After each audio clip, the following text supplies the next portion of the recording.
친구 만나서 아니면 배우자에게 애인에게 뒷담화 까세요. 구독, 좋아요, 알림 설정. 2022년 첫 컨텐츠로 뭐가 가장 좋을까 고민을 하다가 여러분들의 최악의 고민 그걸 한번 해결해 보려고 합니다. 뭐냐? 스트레스. 여러분, 제가 스트레스에 관련된 영상을 꽤 많이 올렸어요. 그런데 거기에서는 주로 뭐 운동을 해라, 아니면 다른 친구들을 만나서 맛있는 걸 먹어라, 뭐 이런 뭔가 환경을 조성하고 내 몸을 움직여서 해결을 하는 방법들을 주로 소개를 했었습니다. 근데 스트레스만 딱 다루지는 않았어요. 그래서 오늘은 2022년 스트레스 받지 말고 사시라고 스트레스 해결법 준비해 봤습니다. 구독, 좋아요, 알림 설정.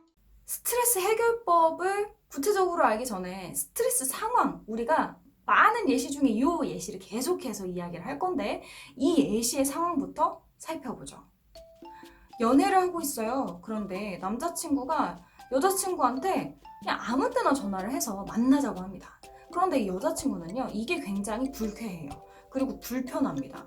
왜냐, 내가 뭔가 계획을 세우고 있었는데 뜬금없이 남자친구가 전화를 해서 지금 당장 만나자고 하는 거예요. 그러면 지금 당장 너무 좋으니까 일단 오케이를 하긴 합니다. 근데 이게 계속되면 나를 좀 배려할 수 없나? 내 시간은 중요하지 않다고 생각하는 건가? 이런 생각들 때문에 머리가 복잡해져요. 어떻게 얘기를 해야 할까? 고민이 됩니다.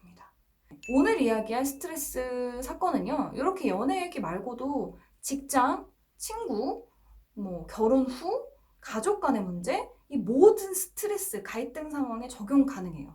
그래서 이 예시로 이야기를 하긴 할 거지만 여러분들의 스트레스 상황에 맞춰서 생각해 보시는 게 중요합니다. 오케이? 자, 준비되셨다면 스트레스 빡빡 부시러 가보시죠. 사람들은 스트레스에 대처하는 방법이 다양해요. 그런데 한 이론에서 스트레스 대처법을 두 가지로 나눕니다.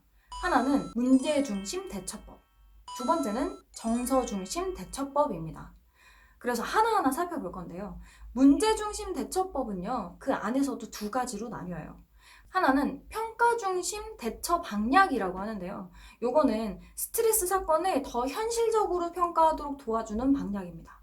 두 번째, 오늘 이제 절차를 한번 이야기해 볼 요 두 번째 방략은요, 문제 해결 중심 대처 방략이에요. 요건 뭐냐면 스트레스를 유발하는 문제에 직접적으로 직면해서 이 문제를 해결하려고 하시는 분들 있죠.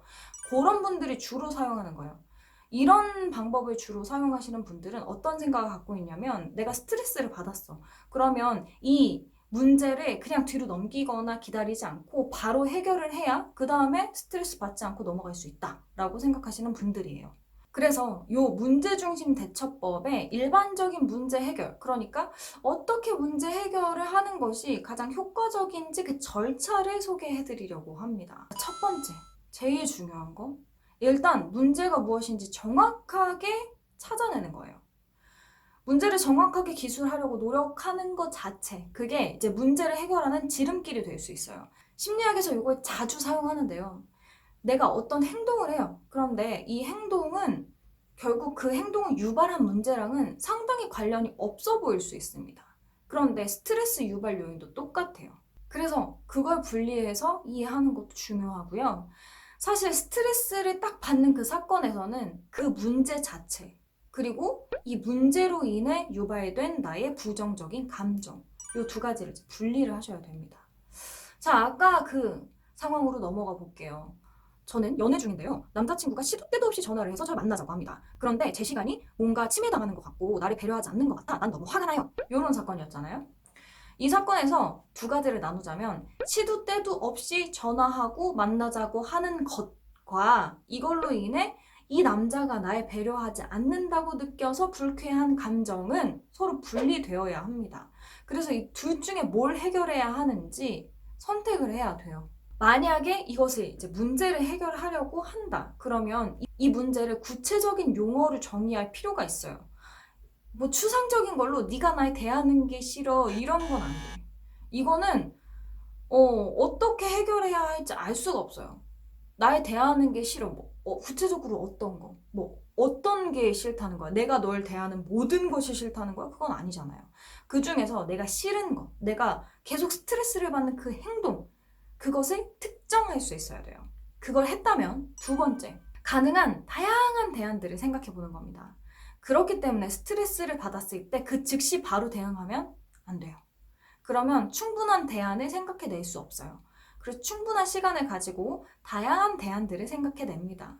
이런 상황에서는 크게 두 가지가 있죠. 하나는 남자친구의 기분을 거스르지 않기 위해서 그냥 불편하지만 부를 때마다 전화할 때마다 그냥 받는 거예요. 혹은 그냥 무시하는 거? 그냥 전화 올 때 전화 못 받은 척 하는 거. 이런 방법이 하나 있을 수 있고. 두 번째는 대안을 제시하는 거죠. 예를 들면 내가 전화가 가능한 시간, 내가 자유로운 시간을 알려줄게. 그때 나한테 연락을 해주면 안 될까? 이 두 가지 방법이 있을 수 있어요. 자, 이렇게 대안들을 생각해냈다. 그러면 세 번째 단계. 대안들의 가치를 비교해 보는 거예요. 이렇게 했을 때 어떻게 될까를 상상해서 이 가치들을 매겨보는 겁니다. 대안을 실행하는 동안이나 혹은 그 결과로 인한 위험은 없는가? 내가 이것을 선택했을 때 어떤 결과가 올 것인가? 이런 걸 시뮬레이션 돌려보는 거죠. 그랬을 때 내가 이것을 선택하는 게 내가 더 중요하다고 생각하는 가치를 지킬 수 있는가? 이러한 기준에서 대안을 하나 선택하는 거예요. 그러면 네 번째, 말하는 거죠. 행동으로 옮겨요. 중요한 건 뭐냐? 내가 생각한 것처럼 상대가 반응하지 않을 수 있다는 거죠. 특히나 이게 연인 관계가 아니라 직장이나 뭔가 위아래, 상하의 관계라면 내가 원하는 대로 상대가 해줄 리는 좀 만무하죠. 하지만 대화를 해야 한다는 겁니다. 그 문제를 특정하고 대화로 내가 스트레스 받고 있다는 것을 상대에게 전달할 필요가 있어요. 그리고 함께 대안을 고민하는 게 좋습니다. 그러니까 내가 정한 대안에 대해 이야기를 해요. 근데 여기서 통보의식이면 안 돼. 그래서 얘기를 했어요. 근데 상대가 그렇게 나올 수도 있죠. 야, 너만 바빠? 나도 바빠. 그런데 나는 네가 그만큼 좋으니까 전화하는 거야. 이렇게 얘기할 수 있죠. 그러면 컴다운을 시키고 그러면 어떻게 하는 게 가장 좋을지 같이 얘기해 보자. 라는 자세로 개방적으로 좀 나의 원래 생각했던 대안이 아니더라도 더 좋은 대안을 위해서 서로 대화를 하는 관계가 중요합니다. 여기서 질문이 들 수 있어요. 아, 그럼 바로 4단계로 확 넘어가면 되잖아요. 근데 그게 단점이 뭐냐면 내가 어떤 대안을 마음속에 가지고 있으면 상대가 딱히 대안이 없을 때 내 대안 쪽으로 설득을 할 수 있어. 근데 내가 아무런 대책이 없는데 그 사람이랑 대화를 하면 싸움밖에 안 되잖아요. 결국에는 그 문제를 해결할 수 없어요. 자, 그럼 두 번째. 정서 중심 대처 방안이 있었잖아요. 이 정서 중심 대처법은 우리가 흔히 알고 있는 여러 가지 방법들을 사용할 수 있습니다. 이건 순서가 중요한 게 아니에요. 사람마다 가장 가용 가능한, 그러니까 내가 할 수 있는 방법들을 선택해서 아니면 나한테 잘 맞는 방법을 선택해서 하시면 되는데요. 예를 들면 내 감정을 표현하는 겁니다. 제가 얘기했잖아요. 문제를 분리할 수 있어야 된다고. 이거는 해결을 해야 하는 문제인 건지 아니면은 사실은 이 문제는 별거 아닌데 이 문제로 인해서 발생한 나의 감정이 날 스트레스 받게 하는 건지 처음에 분리하라고 했죠. 여기서 중요한 거예요. 연애를 할 땐 괜찮아요. 그런데 결혼을 해보니까요. 어떤 걸 알게 되냐면 상대랑 싸움을 하잖아요. 그런데 이 문제는 별거 아닐 수 있다?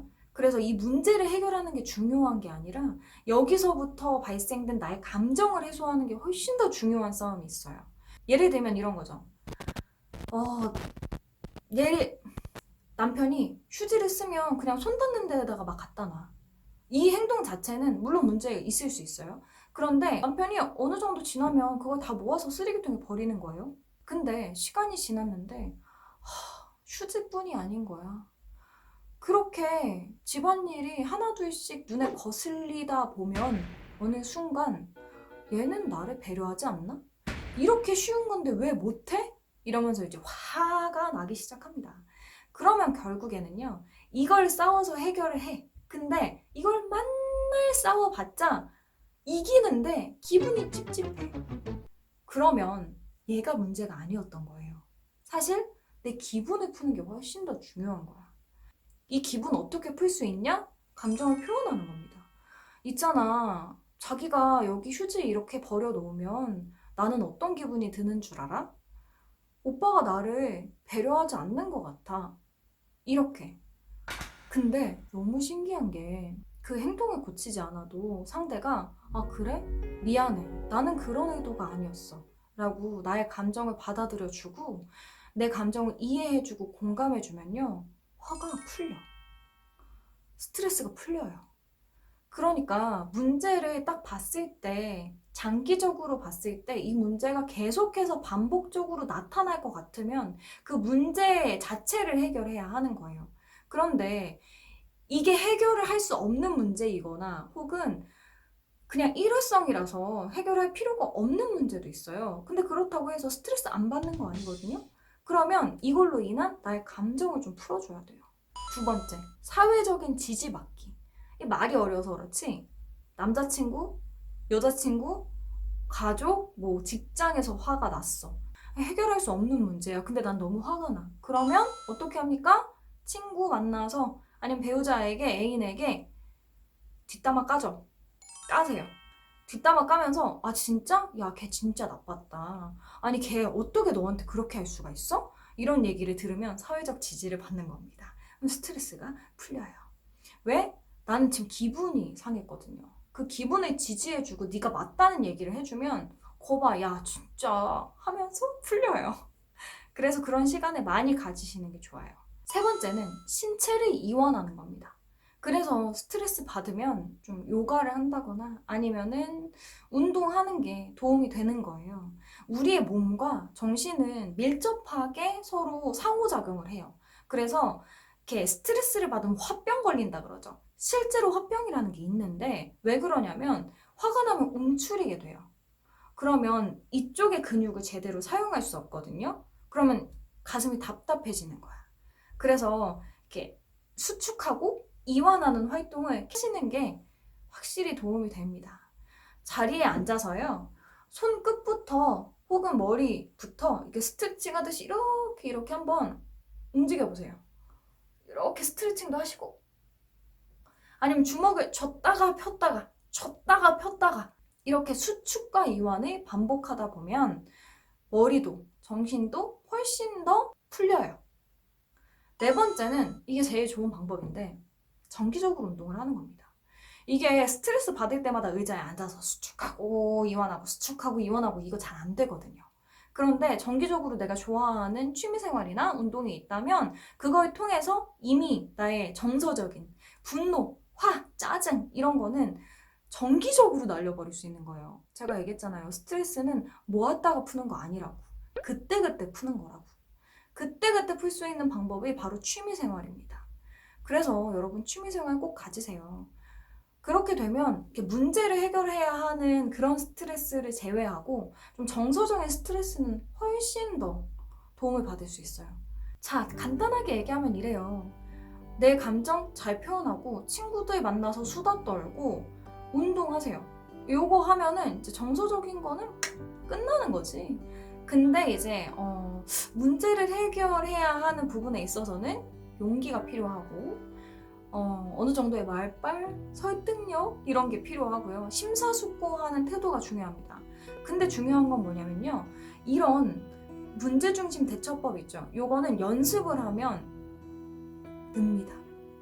그래서 아 나는 안 돼. 그냥 제가 짜증나. 이렇게 생각해 버리고 문제를 덮어버리면요. 그 스트레스는 절대 해소할 수 없어요. 스트레스 받았다? 가장 먼저 해야 되는 거 어떤 문제인지 확인하는 거 그리고 그것에 맞는 스트레스 해소법을 사용하는 거. 오케이? 여러분 2022년 새해가 밝았잖아요. 2022년은 더 이상 스트레스 받지 않고 즐겁고 행복하게 1년 보내보자고요. 연습이 필요하실 거예요. 연습하시면 늡니다. 다 나를 위해서 하는 거예요. 자, 오늘 영상은 여기까지. 도움 되셨다면 구독, 좋아요, 알림 설정, 환호 많은 응원 됩니다. 2022년도 화이팅!